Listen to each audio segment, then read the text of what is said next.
Alright, as I've been alluding to for a little while now, I wanted to go into another trilogy following the Gus Van Sant trilogy that I talked about last week or a couple weeks ago, whenever that was, with Hal Hartley's Henry Fool trilogy. And at this point, Hartley had basically come into the light with his more kind of dark, offbeat comedies like Trust and the Unbelievable Truth with Adrian Shelley.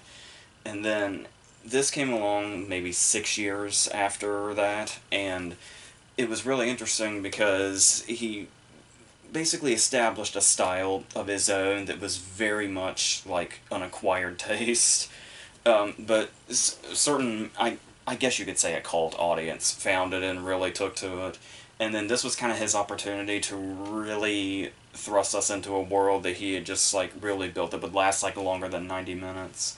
Like Henry Fool itself is like well over 2 hours, and then obviously the two more sequels managed to branch off of it.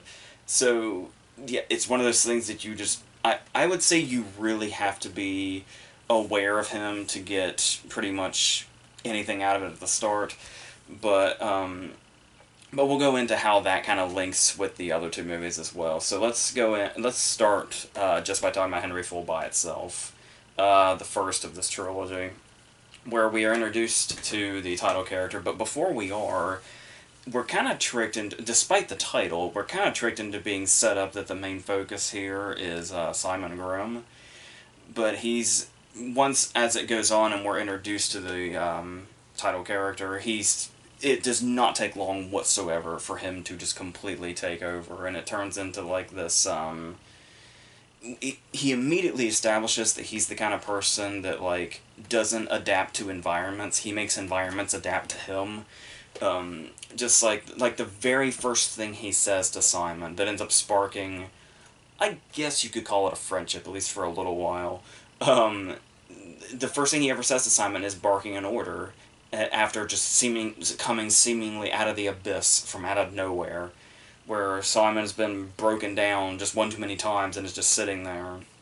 And the first thing Henry says is, "Get off your knees." And then just from that point on, it's like he puts a hook in Simon that never comes out for 3 movies. And it goes on. And the interesting thing here is there seems to be something, for a while there, it's almost like something supernatural about him.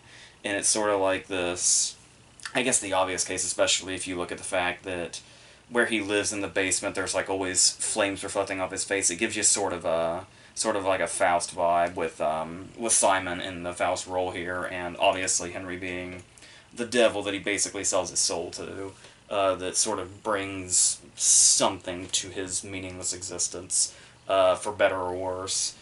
But the thing here is, he really weirdly doesn't just charm who's around him, but he doesn't even.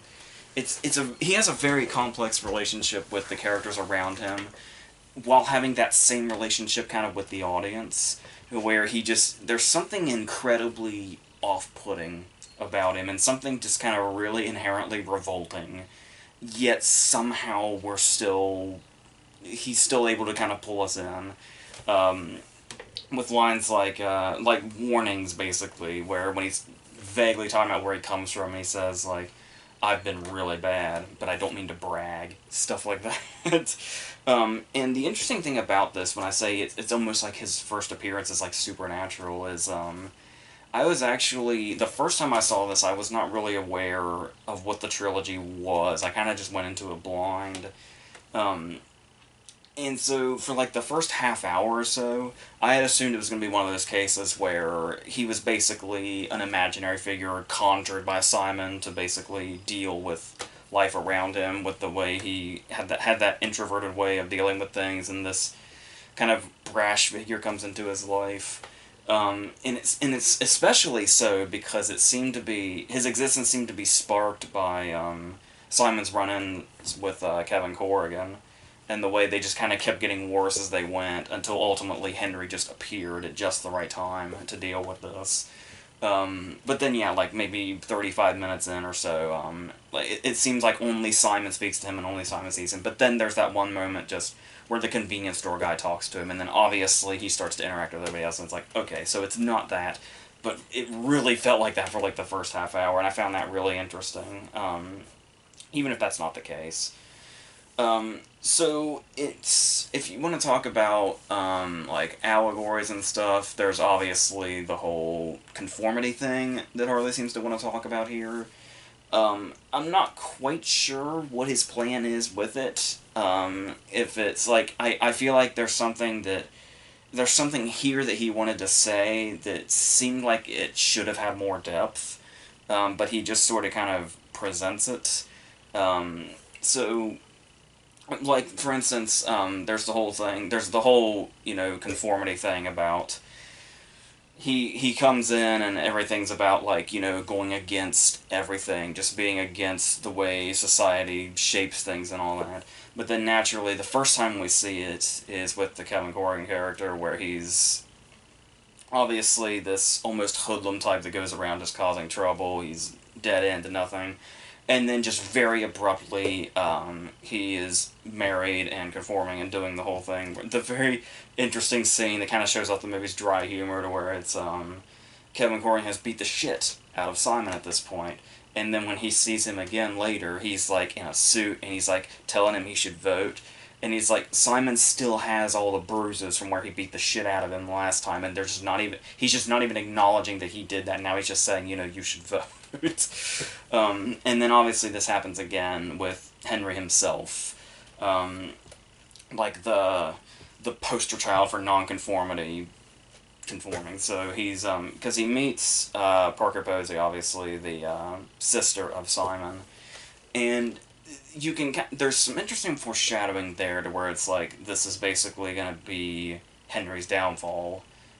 Quite literally, we see through to the last movie in the trilogy, where he starts to have an attraction towards Faye. And the other thing I was talking about with foreshadowing was the whole, like, it was weird to me the first time watching it how, like, it seemed like every time he kind of showed any sort of attraction to Faye, there would be like sinister music that didn't seem to fit at the time. So that kind of accompany it. So I always thought that was kind of interesting. Like he always kind of knew that this was going to be something that was dooming for Henry, not just because he was like turning his life around in a way that didn't go along with what he had initially set up, but for way into the future also. So that is interesting. But I do think overall, there feels like there could be something more there in regards to what exactly Harley wants to say about that. But, yeah. And then it goes on, and obviously also, one of these, what I guess you could consider a romance scene in the movie, when they decide that they're going to be married, and it's like, this is just all Harley, and just the way this movie is, that what can be considered, like, what makes this turning point has got to be one of the most bizarre romance scenes in movie history, accompanied with what sounded a lot like recycled sound effects from a certain scene in Dumb and Dumber. Uh, and so, there is that, and like I said, I was talking about one of the things that really makes it stand out and makes it its own in true Hartley fashion is just the really dry sense of humor about it, mainly in just the way the lines are delivered. That's another thing that's consistent throughout the trilogy. Like the famous line, I made love to your mother half an hour ago. I'm starting to think that was a bad decision." So, and as he goes on with lines like that, for instance, just another thing that just really draws you in about him is just that total audacity that he has, where it's like, where there's that certain scene when we learn about his past, finally, or at least a portion of it, and he basically defends his own pedophilia by comparing himself to Socrates. And it's like how this is easily one of the most audacious movie characters you could possibly run into. And like I said, even though it seems like he just gets more and more revolting, we're somehow even more drawn to him, which obviously is not just a testament to Thomas J. Ryan's, like, brilliant portrayal of this character, but the way Harley's able to bring him to life through the writing as well is just really... It's just really kind of difficult to pinpoint how it happens, but you are just naturally drawn to him, and it's kind of in the same way Simon would be, as I was saying, where once again our the way we see Henry is a lot like the way the other characters see him. So that's kind of so even though Simon is kind of our surrogate to this, it's also interesting to see how we get so drawn into Henry that before we even realize it, Simon, who looked like basically our main character for the first, third of the movie or whatever, little do we realize as the movie goes on how much he's taking a back seat to Henry as Henry comes forth as basically the center character. And it's like we don't even realize till we kind of calculate it afterwards that Simon was just slowly pushed out of the spotlight in this. So that's always been interesting to me also. And obviously, as it goes on, we eventually reach the point to where this movie has to go somewhere. It's like we're bordering on 2 hours at this point. It's like, so where's the movie going to go from here? And yeah, naturally, it's a thriller-like territory, and your first thought is kind of like, you wonder if maybe it's going to go off the rails, or if this is the setup for it to go off the rails and maybe kind of crash and burn when it had a decent flow going. But the thing here is that when you look at it and just kind of the nature of it, and just the way it presented itself, and the way it treated these characters, and how we feel about them, I don't know, thriller kind of seemed like, yeah, if this movie was going to go in any direction, that makes sense to me, that it would go in a kind of a thriller direction. Even if it kind of... I mean, yeah, we set up the Kevin Corrigan character throughout the movie, but it might seem abrupt to some people if it's like, suddenly he's like this horrible antagonist that did this thing to Christy Romano or whatever, and now Henry has to kill him, and it's like, I can totally understand somebody thinking that once it reaches this point that it's starting to like really go off the rails and be something that it totally didn't set itself up as. But I don't. It makes sense to me, I think, and I feel like it's on the verge, sure, of going completely off the rails, but I think it just stays on there just barely, and manages to work in a way that, once again, not just within the confines of the movie, but to push itself off on two other movies. I have no idea for sure. I've looked into it a little bit, but didn't find much in regards to if Hartley was planning a trilogy at this point when Henry Fool came out. I know when Faye Grimm came out, he was starting to, it was basically a known fact that he was going to make a third and make it a trilogy. But I'm not quite sure if he had already had that intention when he made this or not. Given that there was a 10-year gap between this and Faye Grimm, it's kind of hard to say. But yes, and speaking of her, obviously, I've praised Parker Posey many, many times over the years. And this is definitely... She shows us the makings of a character that is totally worth continuing and totally worth developing through a couple more movies. Even if it's briefly in some cases, or she gets her own movie, it all works out. So the more Parker Posey, the better, always, no matter what.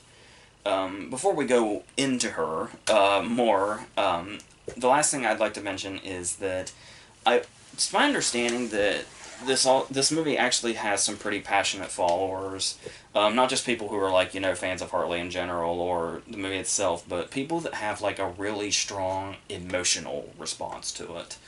I don't get that from this. There are a lot of things the movie's doing that I appreciate, and I can see a lot of where it's coming from and really understand that and really appreciate it. But, yeah, there's nothing that's ever really emotionally resonated with me much at all. I don't know if it's the way that I think personally that embracing the Henry character for being so revolting and having that audacity that he has kind of makes it something that I never really kind of... As I watch it, it's just like, it never occurs to me I could have an emotional response to it. I'm just sort of taking it for like the sort of, offbeat sort of way that it has about itself, and the way it's manages to get from one point to the other, which are so incredibly just constantly flipping itself over, then that's kind of what draws me into it. Maybe not so much an emotional response, but more power to the people that do find that in this. But I think that's a little beyond me. So yeah, that was our first entry into this trilogy, and to think that there were two more to go that go in completely different directions for the most part. First thing to note about Faye Grimm is that Harley seemed to take a bit more of a, I don't know if you'd call it a personal approach, but more of a hand in stuff, like while also writing and directing. He also took part in scoring and editing this one, which I think he scored more than one, but this is the one where he kind of took over as editor also. So on that, we are in real time. We're 10 years later. I think in movie time we're supposed to be like 7 years later. I feel like I remember at least one or two instances where it felt like the movie's math didn't really add up in regards to that, but if that's the case, I can totally see that being intentional.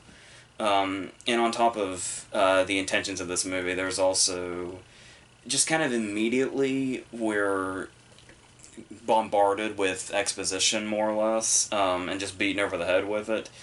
And like I said, with the way the movie's sense of humor is and the way it sets itself up, especially this one, I almost feel like that kind of stuff is like intentionally stilted, because that's another thing that going into Ned Rifle also, we kind of seems like it kind of repeats itself. So I feel like there's definitely kind of an intention there. And at first, it's like it almost feels like we're doing almost like a parody of like the whole spy espionage kind of thing, not just with that kind of stuff, but also the big letters with the really obvious text feel like they're almost like poking fun at the pointless text you get in a lot of movies that this tends to be like. But here we also have, just a year after this, Burn After Reading came out, the Coen Brothers movie, and I see a lot of this in Burn After Reading, and with the way where it sets itself up like it's a serious subject, but because of what we know, and we know the style, and we know what we're in for,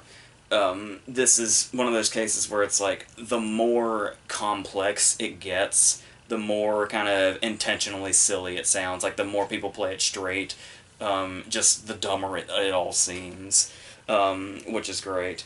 Because there is, and because of the way, not just what's happening and the way people are playing it straight, but the fact that the whole thing is like centered around these, to our understanding, really shitty books that Henry has put together that we learned about in the first movie, that he tried to have published, and they were just too shitty.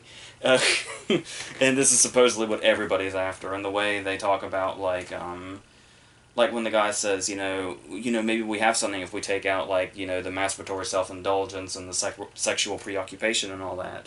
And they're just like, well, yeah, but then what would that leave? Which once again brings about Harley's greatness for bringing out, just really showing off his offbeat attitude with the way lines are delivered. And like, especially here where it's like the straighter it's played, the funnier it is. Whereas also this mysterious picture that everybody's seeing, and just the way this guy very seriously says, this is not just an orgy, Simon. And it's really plays itself up like if you were to see it, because the thing about this movie is it absolutely, definitely needs to be accompanied with Henry Fool, like, because they're obviously totally, completely different types of movies when you look at them, like, on the outset, but going in, it's like that offbeat humor that it has really carries over into this, and kind of that tongue-in-cheek nature, if you watch them close together or back-to-back, is instantly recognizable in this one, even if the movies, like, story-wise, seem like they're on two totally different planets. And really, their visual approach, too, feels very different. Like, this one really takes on like, everything is, like, tilted almost all the time, whereas the appearance of Henry Fool looks more like a Jim Jarmusch movie. But just in regards to that humor and, the delivery of the whole thing, you can tell they're, like, total and complete companion pieces that go right together. And like I said, Faye Grimm just totally not make sense without Henry Fool. Like, if you were to see Faye Grimm by itself without Henry Fool establishing Hartley style or where he's coming from with this story or these characters in general. It would just seem like this really unintentionally goofy thing that wouldn't know what it's doing, would seem directionless, would seem like it doesn't know what it wants to be. But you can tell, if you have that set up, you absolutely know what this movie wants to be. And you can feel it throughout, and it just... Yeah, and so yes, and I feel like if you don't see Henry Fool before, you're also going to have a hard time realizing that Fake Rim is a comedy. Um, but yes, it definitely is, and it's definitely rewarding to have that payoff if you have them both grouped together. If there's one, I do think that Henry Fool succeeds more about what it wants to do, because the thing here is that Henry Fool is on. This is well here. Okay, this has the upper hand in regards to the fact that it's on steadier ground than Henry Fool. Like, it's not. I don't feel like it's trying to say near as much as Henry Fool is. It's not. It's not trying to accomplish near as much as Henry Fool is. But the thing is that this one seems to maintain more control of what it is. But excuse me, Henry Fool maintained more control of what it was, because when I was talking about how it didn't go off the rails when it looked like it was really, really close to it, this Henry Fool needed to stay on the rails. Fake Rim does not need to stay on the rails, and with that openness to just be as crazy as it wants to be, to have that, leeway to be able to do that, I feel like the movie kind of drops the ball, and it does become... Obviously, the whole idea is that, like I said, it's intentionally silly the more complex it becomes, but after a while, it does kind of start to wear itself out, and it does become, like... It becomes a little too senseless. Like, even this movie, there is a line, and I feel like it crosses it just a little bit, and becomes a bit too nonsensical to really still be on board with it that whole time, and kind of have that passion that you kind of felt throughout Henry Fool about loving, just the style of it and where it's coming from and all that, and just embracing the characters and what it is and all that. But I mean, it does keep it up for a while, especially with the inclusion of the Jeff Goldblum and Leah Fitzpatrick characters that really add to the whole, let's all play this as absolutely straight as possible. So, yeah, and obviously it's always great to... we kind of spend the whole movie waiting for Henry's triumphant return. And we do get to see Thomas J. Ryan go back into this character with stuff like when he's talking to the terrorist and he's like, I'm not a world-famous terrorist, and Henry's response is, well, whose fault is that? And it's like, no matter what happens to Henry, he's always going to be that same person with that same attitude all the time, no matter what the environment. That's what I was saying, because environments have to adapt to him, not the other way around. So it's like, God knows where the hell he came from between what happened with Susan and when he ran into Simon. Before the first movie started. So that just keeps opening up those questions about what was Henry before we even met him, when we get towards the end of this movie. And of course, this obviously gives Parker Posey her moment to be in the center of this world. And obviously, what else can I say? There was at one point when she was saying that she was approached about basically being the queen of indie movies, which is the truth. And she said that she didn't really feel like that anymore. Like, she felt like her time had passed, more or less. But that's just... Yeah, she's always going to be, like, as we go on, there'll be, like, obviously the indie scene and the offbeat scene will go on, but she just made such a mark. Particularly, this character and her work with her, they really helped establish that. But going beyond those also, it's just like, there's always going to be, like, there can be, like, duchesses to the indie world and the offbeat world, and there can be, like, princesses to the indie and offbeat world. Parker Posey will always be the queen of that world. And like I said, these characters in particular really just kind of solidified that for her. So obviously I'm all about a movie where this character gets to be the center, but I don't think the movie entirely works, and like I said, it doesn't necessarily work in the same way Henry Fool does. It doesn't, like, keep itself as level as it does, despite the fact that, like I said, Henry Full was kind of trying to be more, and this movie succeeds in not trying to be more, but it does still, I feel like, kind of lose its way a little bit there and kind of wears itself out. If it was trimmed down in runtime, I think we'd have something significantly stronger, but it did kind of find a way to wear down those qualities that we really love so much up to this point in the trilogy. So with that said, let's jump ahead another, 7 years, I want to say, 6 or 7 years, to Ned Rifle, where now the focus inevitably lands on, obviously this kind of immediate family, if you will, is where the titles of our trilogy come in. You got the father, the mother, and now the son. And Ned's life has certainly taken some drastic directions since he was born in Henry Full, and still played by Leah Macon the whole time. And you got to admire that kind of devotion that he would stick to it. And so he predates Eller Coltrane there a little bit. So now he is living with Martin Donovan, who is a priest, and he's in the witness protection program because of the events of Fay Grimm.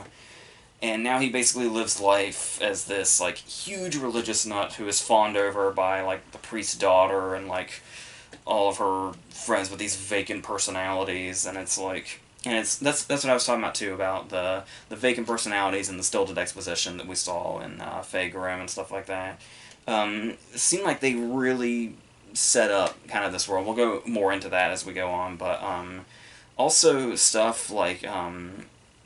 the way he talks to himself a couple of times in this movie feels like really out of place in a weird way, like especially when it seems like added voiceover, like when Claire, the daughter, has snuck in a lewd photo of herself in his Bible, and when he opens it and sees it, it's just this very 80-yard line of him saying, like, wow, Claire, and it's like, obviously, but then later on, like, when he looks at the ATM and he's like, he sees his account and he's like, wow, that's a lot of money.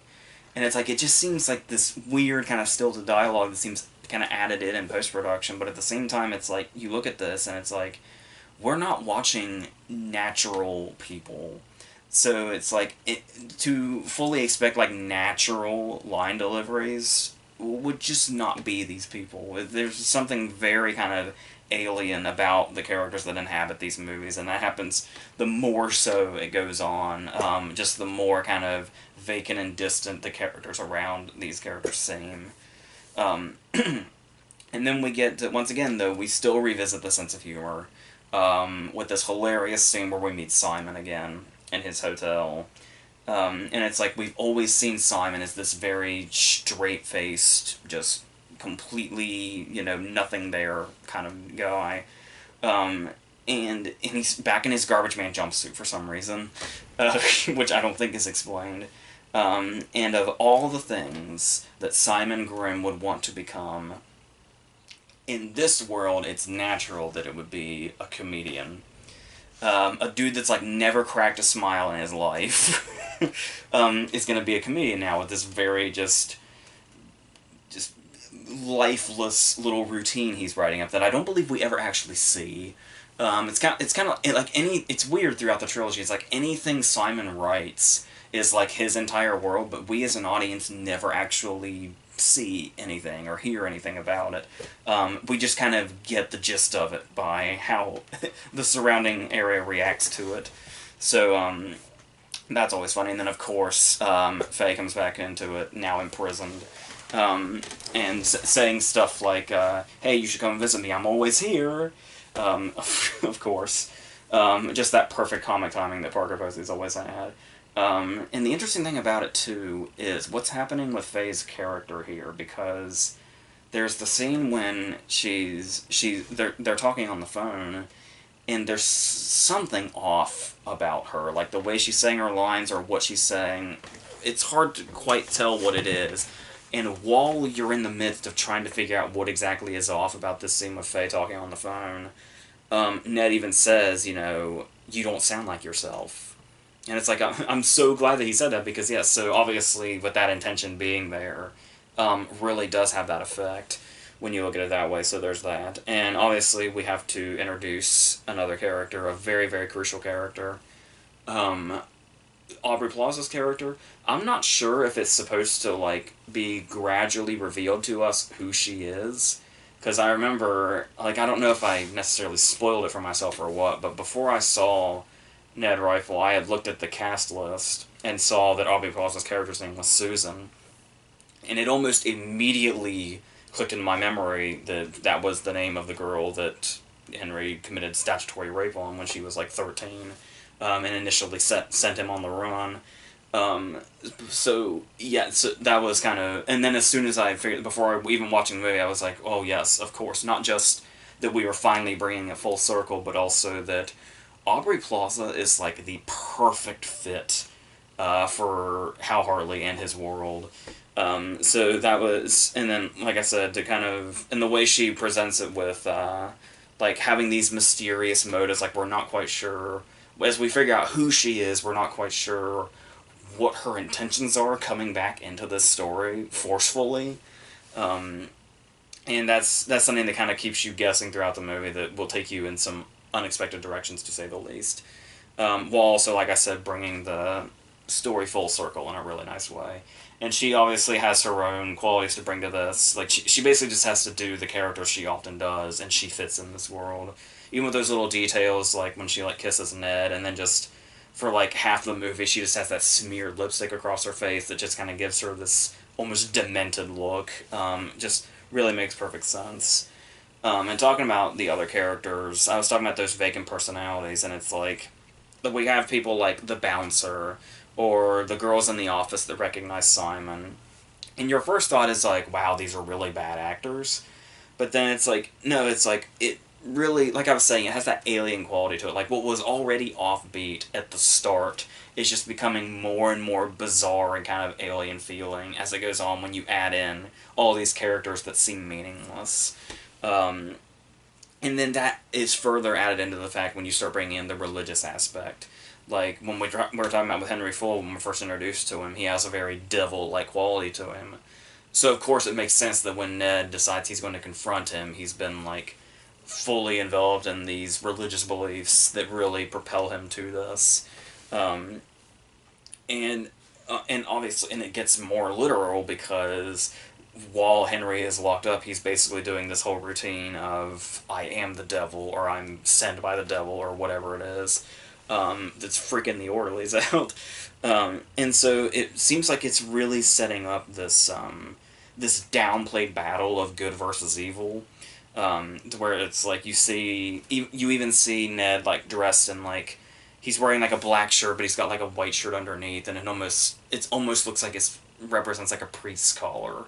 But then there is a later scene when Henry is dressed in a similar way, and you're watching this and you're like, whoa, is this saying like, even though one's on one side and one's on the other, you know, they're still father and son, they're still each other's blood, they're still one and the same. But then, like, right at this time when you're building all this up, Henry just basically says, oh yeah, I just made up all that devil bullshit, I'm just fucking with them, basically. And it's like, yeah, that is such kind of a Henry thing to do, yes. So even though it doesn't necessarily make, like, the allegory go away, but it does kind of set you up in this way to where you feel like you've once again been bamboozled by Henry, because of course you would. It's not like he's going to change as a person. If anything, he's going to become even more so the kind of person he is, like, to a more extreme level. So that's always been interesting, and of course, we have to come to an inevitable conclusion when we're going to start getting a body count. And the thing about this is that what I really find interesting is that in Henry's moments of death here, it's like his crimes that have led up to this point are kind of colliding in one with the way, because when we started off, he was running from he served time, but the crime he committed by committing statutory rape on Susan, and then the crime he was initially running from when he killed Kevin Corrigan, by Kevin Corrigan basically running into his knife. And it's like, this is the same way, it mirrors very much the way Susan is killed by Ned inadvertently. And it's like just kind of watching the two crimes, his two most prominent crimes, kind of collide.